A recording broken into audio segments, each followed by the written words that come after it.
and welcome back to a new episode of The Latest Thread. Today, we'd like to share with you and just talk a little bit about some tips and advice if you happen to be a very new quilter.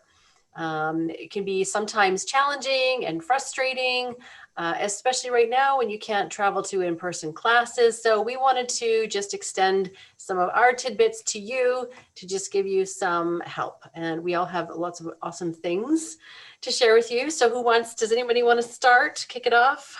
Well, yeah, my go-to answer is take as many classes as possible from as many different people as possible. But since we are still at home, take as many online classes as possible. Mm-hmm. Yeah, and build a network. Normally, again, you would go to Guild for that. But and it's going to take so many. Sorry, Jody. Oh no, you're fine. Go We ahead. started talking at the same time. It's good to take so many because all of the teachers that you'll meet have a different teaching style, and you'll just come across one day that'll suit their style, will suit the way you learn. And so if you feel like you're taking a class and you just don't get it, sometimes it really helps to just continue and persevere. Try taking another class from somebody else, and it might just click for you. So the classes are important. Yeah. And now I think too, just groups and chat things and all of that, there's just so much more right now because, it's the only way, to do it right now. So that's kind of a bonus. Mm-hmm. and Go ahead. Sorry. No, go ahead. Then I guess we can also, aside from the taking classes, we can talk about some of the supplies that one might need or think they might need when we first start quilting. We can talk about threads, all the variety of threads there are. As a beginner, we have the tendency to think we have to have it all because, in today's age, we have so many different types of thread available. But, if you're first starting out, I guess my best advice in regards to thread, don't be afraid to try any of them. But in order to build your thread stash, start out slow. Threads are expensive, start with the neutrals in one of the everyday type of threads that you are going to be using and then gradually build because we can't match every thread color. But if you have the blenders, which are the neutrals, you're off to a good start and can build from there. And if you don't know what Ava's talking about by saying your normal thread, it's probably best to start with a 30 or 40 weight just for everyday quilting. You wouldn't want to start with a super thin poly or a metallic. Just start with a nice 30, 40 weight until you conquer your machine and become friends, and then you can slowly start picking some specialty threads. And along with that also, another tip is if you're ordering online, which most of us do, be sure to, whatever your preferred brand of thread is, that you invest in the thread cards because they have actual pieces of thread on them, because it can be quite deceiving if you sit in front of your computer monitor trying to get a specific color. They always vary the way we have our computers set up. So invest in the thread cards. Just like ordering fabric online. Yeah, those two blues go great until you get them in person. So, what's your worst horror story? Your beginning horror story? I have many, but I'm only gonna share one. Go ahead. Somebody had convinced me to use a titanium needle. They said, "Oh, they're great. They don't, they last so much longer." Well, they do. And it's good until it's not. Because when they break, they shatter. And when I say shatter, like a regular needle just breaks across, the titanium breaks like teeth. So in that 1.5 seconds, that feels like 10 minutes before you can press stop, it literally just shreds your fabric, and it's not really fixable. Whereas a regular needle break, you could just like whip stitch that shut. No, it's shredded. So I'm not a fan of titanium needles because they shatter. I had a pin, one of those corsage pins with the big blue end, hard end on it, stuck inside somebody's quilt once. And she was so nice about it that she didn't even tell me until the next time I quilted for her. And she gave me this pin back, and I was just horrified. Like, you what? How did it even get in there, first of all? And how did you get it out? Was she just opened up a little seam on the front and just, worked it out? But oh my goodness, I'm like glad I didn't actually try to stitch over top of that. I've basted my little scissors inside a quilt before too. Thankfully, the hopping foot pushed them out of the way when I moved my machine over, but Now I have a client, and I laugh because she always leaves pins. She sews her seam shut, but she leaves her pin like right along the seam. So it's to the point now when she drops off a quilt, I actually go over top of it with a bar magnet, and whoop, there's another pin. I think the hardest thing for me was learning how to float successfully without having always get fullness on the opposite end, and not trying to blame it on all of my clients, but realizing that, it was me that was doing it.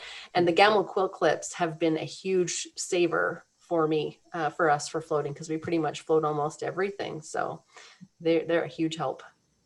Speaking of gadgets, Jody, I know you have some advice on how to collect gadgets or not. Don't collect gadgets.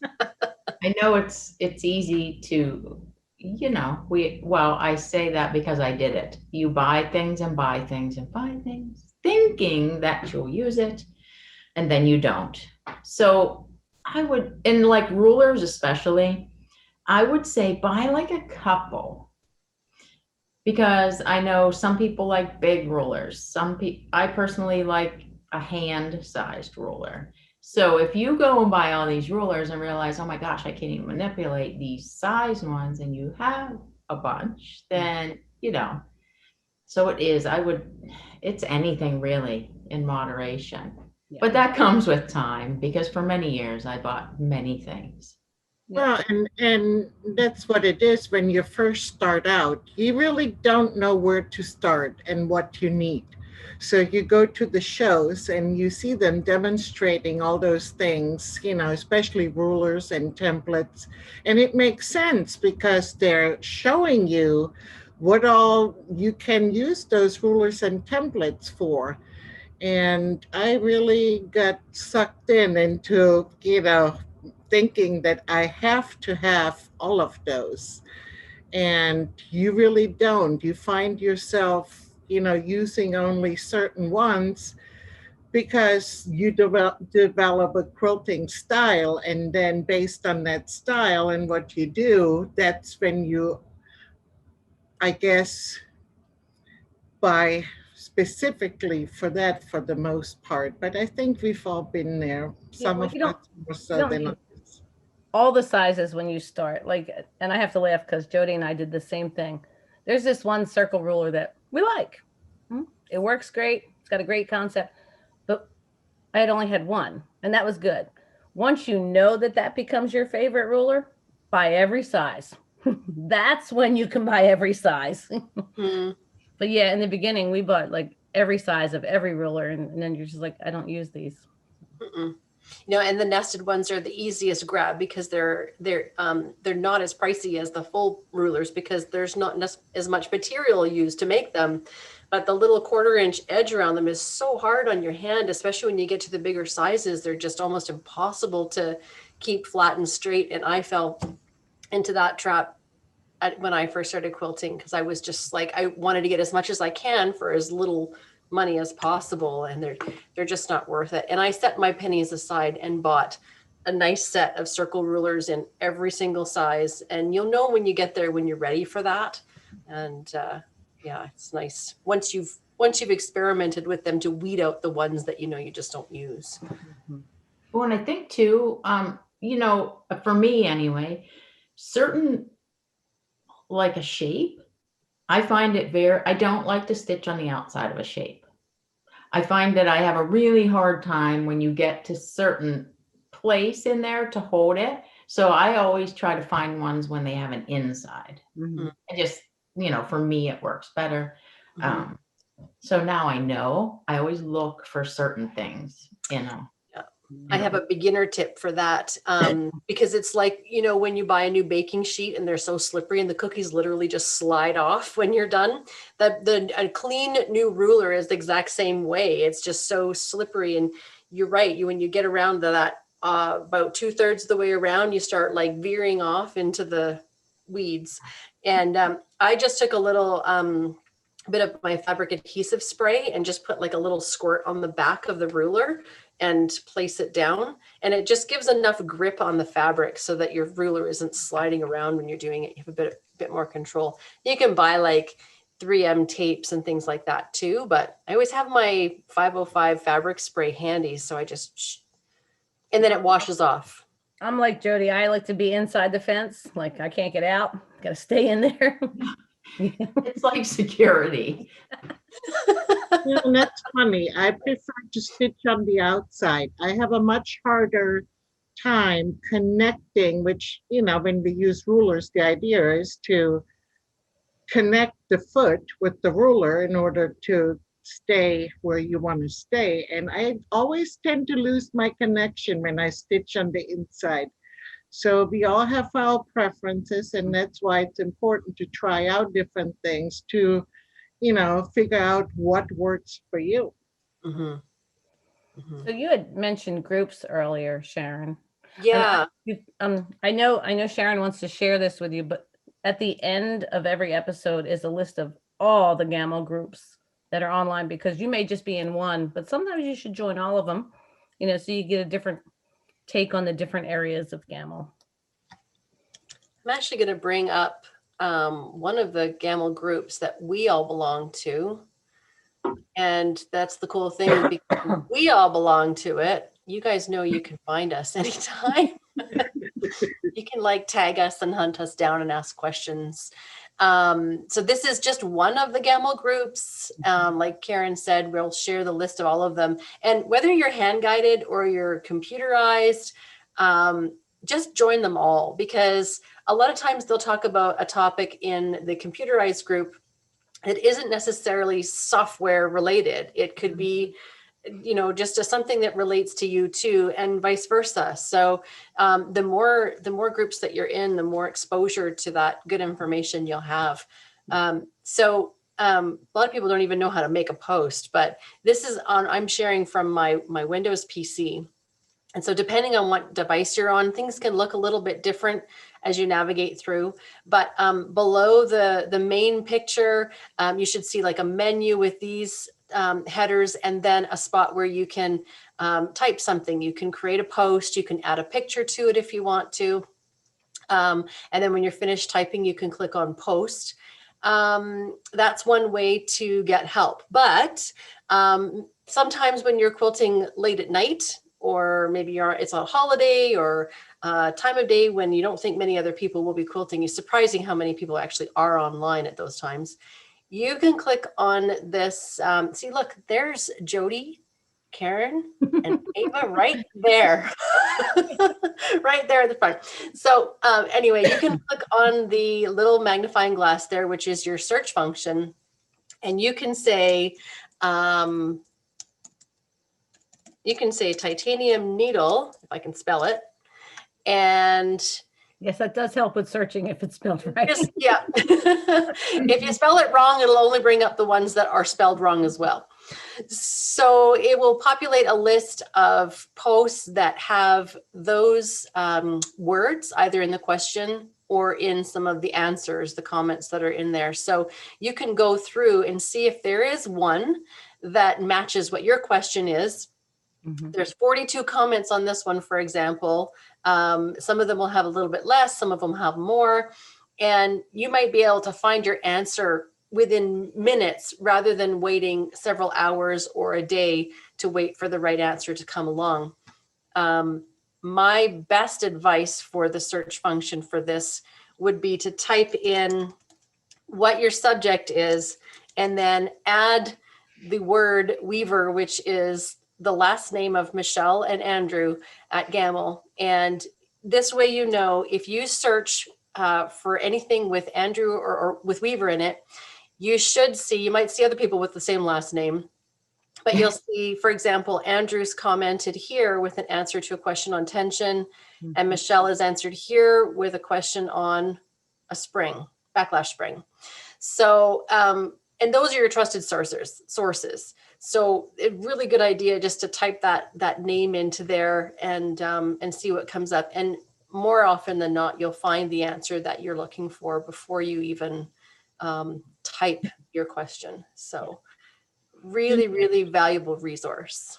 And just to add to what Sharon was saying, if you're asking a question on the group, especially if it's rather specific, like tension, for instance, you're having an issue, or other topics as well, be sure to include a picture if possible, because a lot of times, when we use our words, other people can visualize what you're looking at it, but we as the reader can't see in your head. So include a picture, and then you probably get a lot more specific answers. Yeah, not just say I'm having tension problems, but what are you seeing? Where is it? This is my front, this is my back. Yeah. Exactly.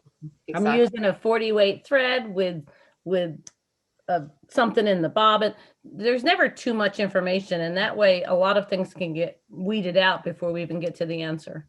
Mm-hmm. Yeah. Very good point. Have a play date. Make sure you set yourself aside some time to just turn on your machine, because we hear it all the time where people say they've bought a machine or they haven't even turned it on in a long time, and they're scared. And so it's just a good idea to set aside some time to play and just push the buttons and move the machine. Just comfortable moving the machine, just turning it on and off and starting and stopping stitching. And baby steps, right? You don't have to worry about quilting glorious feathers on your first try. Just moving the machine around and doing a little squiggle is good enough to get your feet wet. And that's your quilty learner's permit. Things like being sorry. That's okay. Sorry. Simple things like, Sharon was talking about, how you're getting a feel for how your machine moves, but also learn how to move with your machine, because as you're working across a quilt, your arms only stretch so far, and you may think that's a silly thing, but it literally helps, as you're moving across, if you learn how to walk with your machine without stopping. So I still to this day do that. I'll get so engrossed in a tiny little fill, and I'm sitting there stitching, and I'm like, why does this feel so awkward? Because I have to move. Your body. Forgot I had feet in there.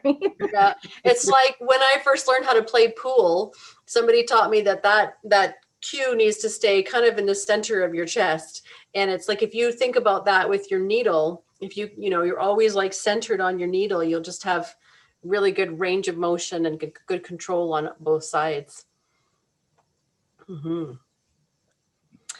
So other than that, play lots, experiment lots, use the group as a resource, especially right now where we're feeling like we're a little bit more removed from other people. See if you can find yourself a quilt buddy that maybe can be a mentor to you, that you can rely on and help get some help and advice from. Really, really valuable to make those connections with other people, especially now. And we also have the educator consult too, where they can get us for one-on-one for an hour. Yeah. That's too many ones in there.